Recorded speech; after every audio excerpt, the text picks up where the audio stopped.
माँ Durga recording studio Vikramganj. Vikram से मजनुआ के हमारा ससरा मेरे फरे कइले बा। विक्रम से मजनुआ के हमारा ससरा मेरे फरे कइले बा। अरे जाए दो नई हरवाए सैया यारवा जहरवा खइले बा। अरे जाए दो नई हरवाए सैया यारवा जहरवा खइले बा।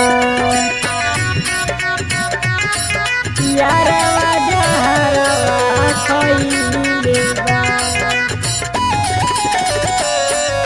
यारवा जहरवा खइले बा।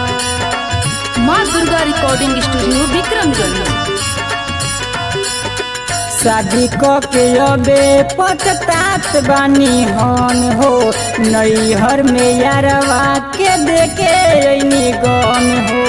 नैहर में यारवा के देखे अइनी गन हो। शादी के अबे पछतात बानी हन हो।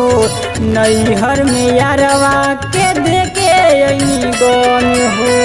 हमारे नाम के गोदना अपना छतिया पऊ गोदवले बा।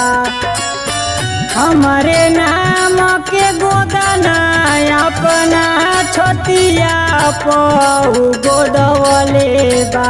अरे जाए दो नई हरवाए सैया यारवा जहरवा खइले बा। अरे जाए दो नई हरवाए सैया यारवा जहरवा खइले बा। यारवा जहरवा खइले बा। यारवा जहरवा खइले बा।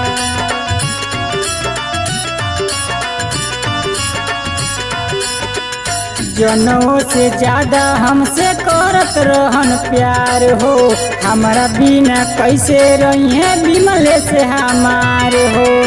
हमारा बिना कैसे रहिए बिमले से हमार हो।